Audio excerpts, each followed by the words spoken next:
everybody. Welcome back to Breakfast with Bob from Nice. We're at the beautiful Hotel West End, and my name is Bob Babbitt. We're brought to you by Master Spas, SFuels Go Longer, HOKA Let's Fly, deboer wetsuits, Form Smart Swim Goggles, Zoot Sports, original triathlon brand, Quintana Premium Plus Sports, and, of course, our Challenge Athletes Foundation. Our next guest is 26 years old, ranked number 17 in the world, Mr. Leon Chevalier. How you doing, Leon? Bonjour, Bob. I'm good. How are you? Bonjour, bonjour is right. So you've been in the Alps for how long? 8.5 weeks now. Yeah.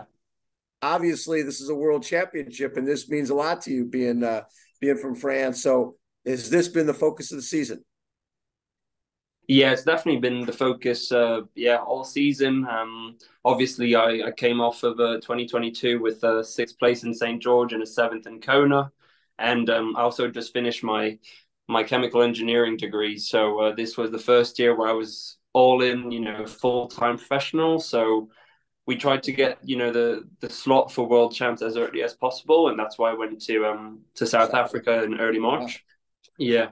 It's always a bit stressful. You go out to a race and you can be in the best shape you can, but so much can happen on race day. You never really know if it's going to go well and if you're going to get the slots. And I was really over the moon with, getting the win, probably my biggest win so far, and getting the slot at the first try. And then since then, it's just been let's focus on Nice. How can I get myself in the best shape as possible and as ready as I can be for a course that should suit me really well.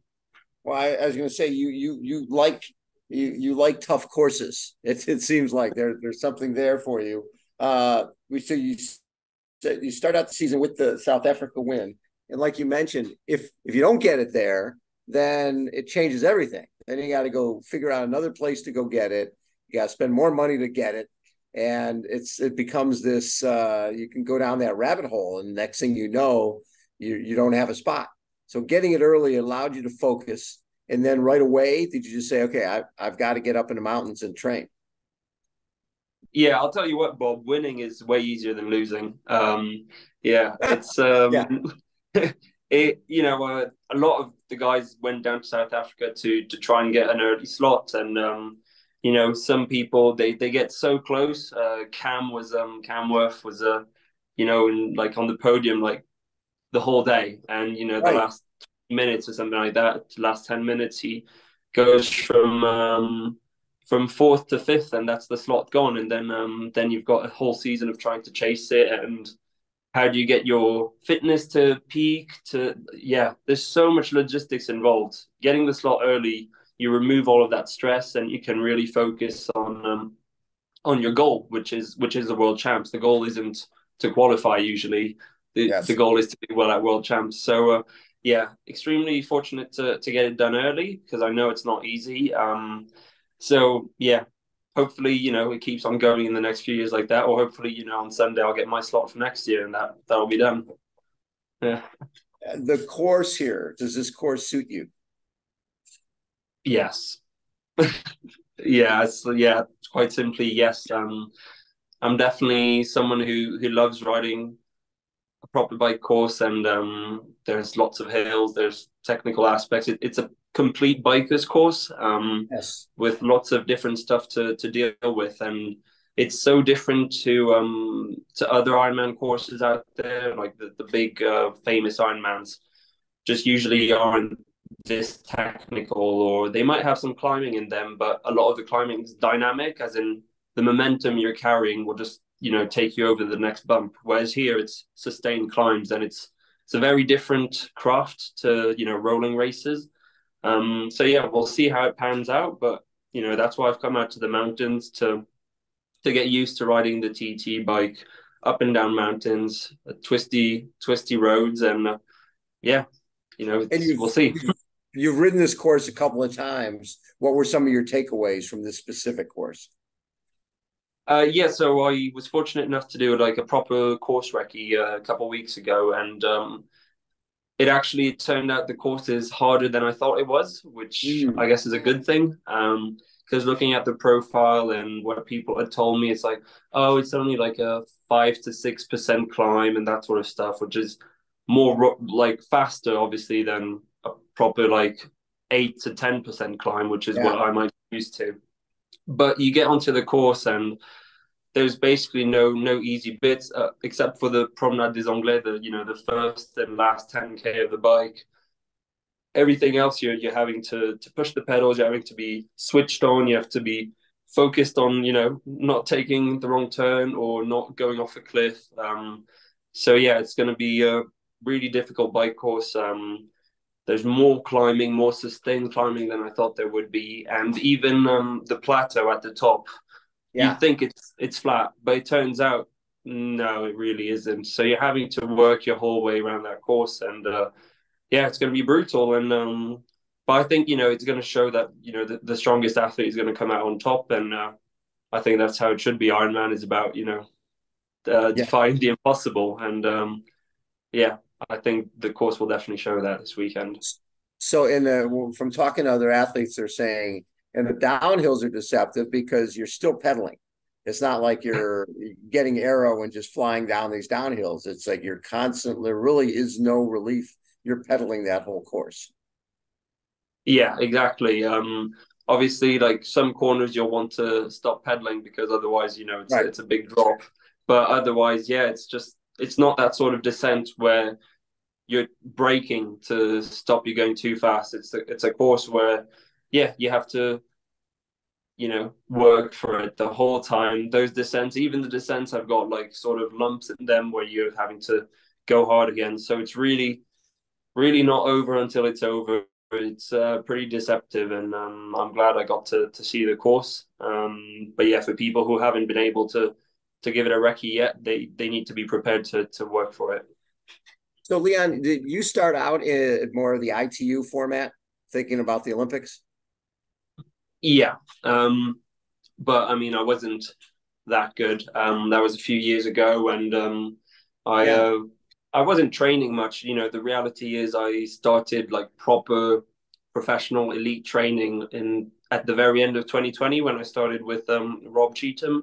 Um, Put me on a program. We're doing like 30 hours a week, and we've got trying to peak for these events and just upping the volume and yeah, I went up from 20 to 30 hours a week. That's a massive difference. And, Huge. 5 years before that, I was maybe doing like 5 to 10 hours a week. So, when I'm, looking at guys like Christian and Gustav, from Norway, they've been, pro since they were like 12 or 13 years old. They had this like Exactly.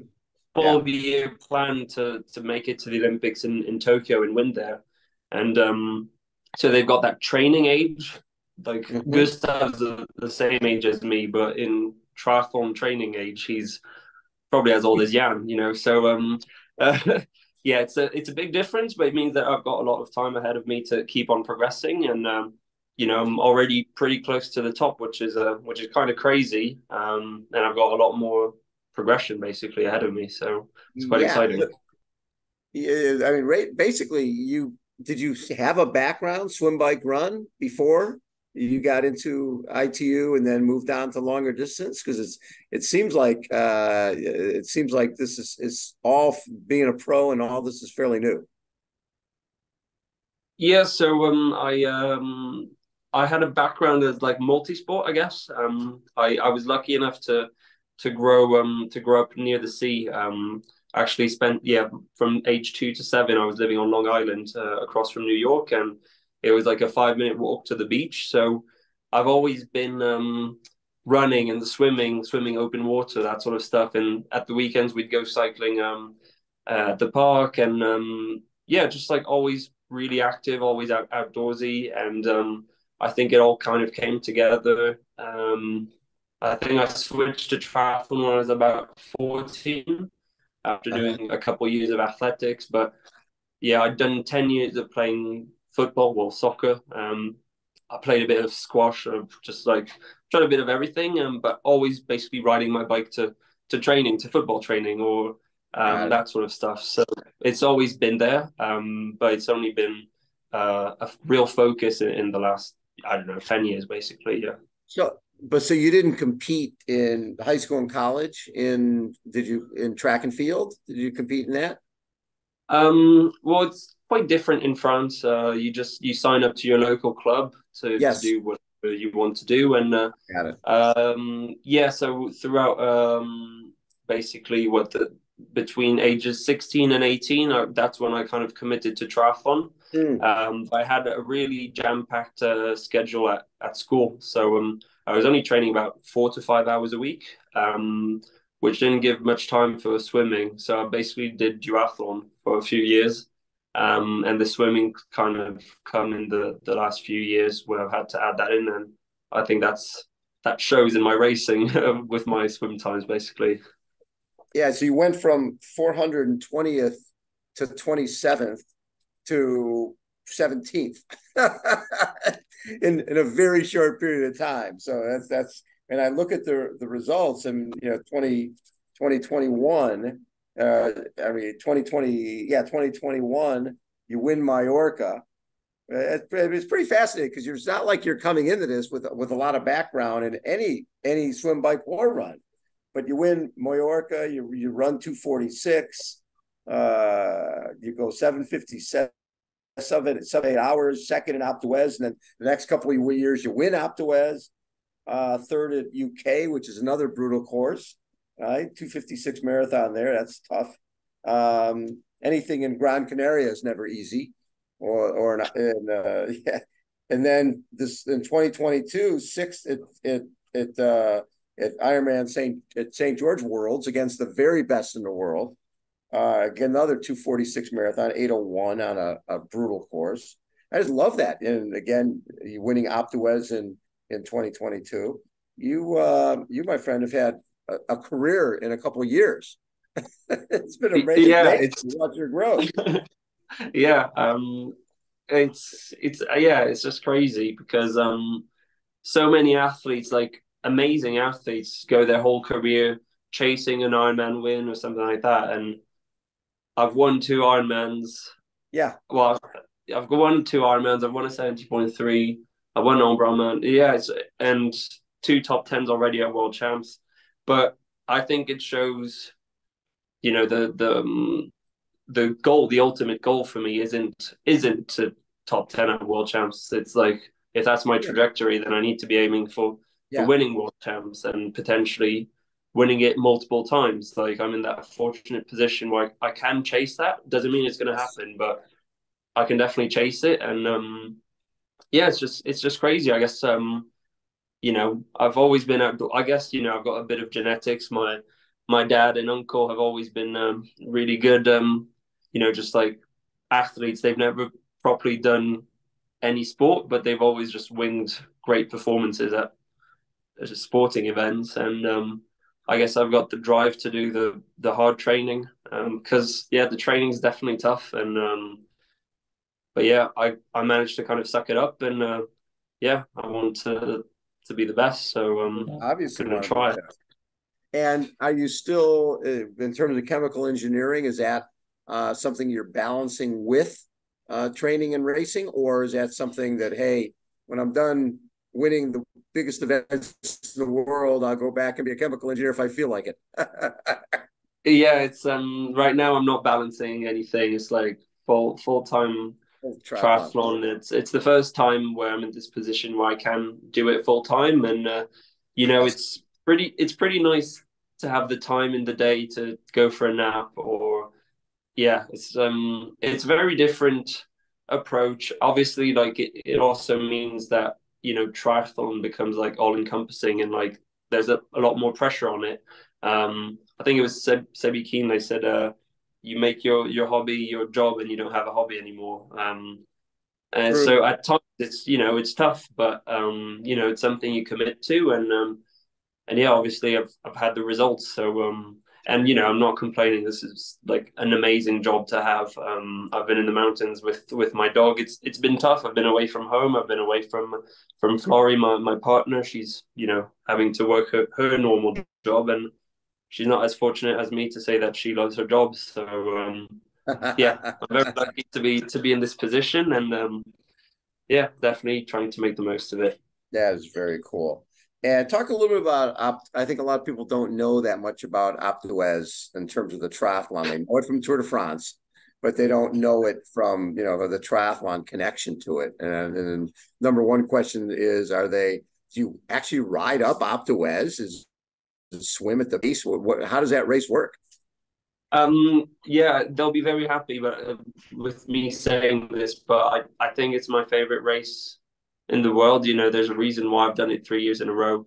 It's probably also one of the hardest there is because, yeah, you swim in a lake at the bottom of the mountains, and then it's not like you go up Alpe d'Huez. It's like you have to do like another 3 climbs, like proper 4 category climbs, and then you get to the base of Alpe d'Huez and you have to ride up Alpe d'Huez, and then you end up running on dirt trails at the very top, which is like 1,800 meters altitude. So it's just a really brutal day, but it's like you get through that, you're like, I could do anything now. So Absolutely. yeah, it's an amazing course. It's a beautiful, yeah.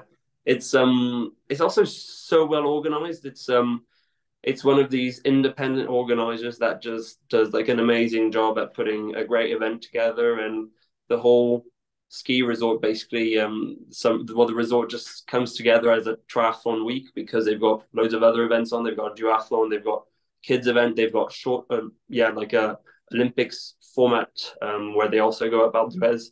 And yeah, basically every French triathlete will be there that week, and just enjoying being there together. And it's a big race to win in France. So the other things last year, and I'm assuming that was your first experience in Hawaii, getting 7th in Hawaii, first time out, and going sub 8, which for ever and ever no people didn't do. What was your takeaway from that experience? Kona was tough. Like, I'm not gonna lie. It was at the very end of what felt like a very long year already, balancing the studies and the first world champs in St. George, and I came back from that, and it was like, wow, shit, I'm 6th in the world. That's where I stand. So a bit more pressure going to Kona, and then yeah, I was mentally drained by the time I flew out to Kona. Just like getting myself through the training was really tough, and so yeah, flying to the other side of the world, you go for like 3-4 weeks out there, and I felt ill when I got there. I thought, I was really tired, and that's why I missed our breakfast when I was just like sat at home, like right. in the sofa, yeah, all wrapped up, and yeah, it was just I didn't feel like I got the Kona experience that so many people talk about, and but yeah, on race day, I don't know, it just I had the usual swim with Cam and Lionel and Sebi and Joe. So it's the slow swimmers group, but then we got to work on the bike. Cam, like he disappeared out of T1, and I felt rubbish at the start of the bike, and then Joe was like pushing the pace, and was like, okay, I'm just hanging on, and all of a sudden, after half an hour, 45 minutes, I just warm into it, and I take to the front, and I see 2 riders ahead of us on the Queen K, and I'm like, finally we're catching people. And it turned out it was Cam and Robert Callan. And I was like, oh shit, yeah, if I'm catching Cam on the Queen K, then I'm going really well. And that kind of gave me a real boost to yeah, it got me fired up for the rest of the bike. And unfortunately, I caught like a 1-minute penalty for I don't know. I think it's for involuntary littering, unintentional littering or something like that. But I remember the ref came up to me and showed me a card, and I was like, "How am I getting a drafting penalty? Like, 5 minutes, your race is over." But then, like, I actually look at the card, and it's not the blue card; it's the yellow card. And I'm like, "Wow, that's only a minute." So in my head, I'd gained 4 minutes in the race, and that like egged me on once again. So like, I'm at the penalty tent. I bump into like another 3 French guys who were sat there in the penalty tent. I was like, what are we doing here? But then I set off again after the penalty, and I'm really fired up to catch my group again. And I probably get out of that penalty tent in 40th position, and by the time I'm at Javi at the turnaround, I'm in 9th or something like that. So I was like, on a real good bike ride. Going up Harvey, I was like just going past everyone, and it, you know, really gave me the motivation to keep pushing. Yeah. And yeah, my run was a bit rubbish, but who cares? Seventh wasn't too bad at the end of the day. You get top 10 first time out in Kona and run 2:49. That ain't rubbish. That's Yeah. the fact that you weren't feeling good, the fact that you got a penalty. You know, the penalty almost sounded like a positive. You're like, I got a minute of rest, and then I felt great. And you start passing people. Yeah. That just gives you so much confidence. Yeah, What? yeah, you know, at the end of the day, I ended the bike in the group that I started the bike with. So had I not had the penalty, I probably, you know, wouldn't have gone any quicker. But it showed me that I was able to ride faster. Yes. And, you know, that's something for the future that I'm like, You learn right, from. like things didn't necessarily go that well, but, you know, I got the third fastest time ever in Kona on the bike, 1 second off Cam. But yeah, you know, the gap is still, you know, what, 5 minutes to Sam or something like that. So, you know, I can be happy, but definitely can't be satisfied because there's a lot of work still to do. Yes. What would it mean to you to win this race? Oh, a lot. You know, I've put a lot into this race, but I'm also aware that I'm still at the very start of my career. And, you know, I've put everything I had in this, you know, in this time frame into this race, but there's so much more that I can do. Like, I've never been to a wind tunnel. I've never done aero testing. I've not optimized everything. Like, you know, we're just, you know, grabbing all the low hanging fruit. And yeah, so I feel like I've done pretty much as I could do for this race. And obviously it's been tough being away from home and everything, but I think, yeah, obviously winning a world champs, it changes your career, it changes your life. We saw it at 70.3 worlds.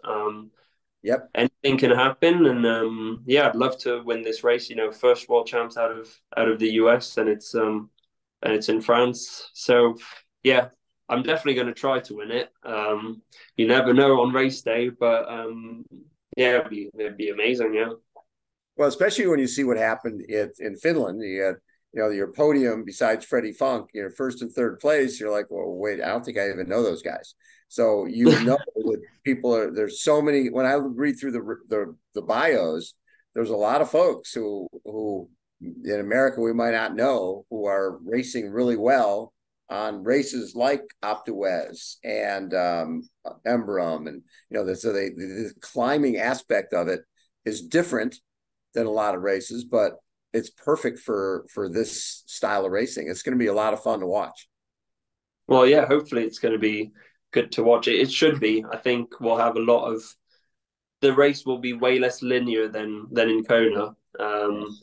But yeah, you know, the racing in Europe is just absolutely stacked. You know, every few months you've got people basically dropping out of ITU or something like that and coming on to the longer Yeah. distance stage. And yeah, so there's a lot of turnover because, and depending on the race dynamics, the race profile, someone will be stronger than, you know, at another race. And obviously there's a lot of racing, so on the same weekend people will be like dotted about, but every race is super competitive.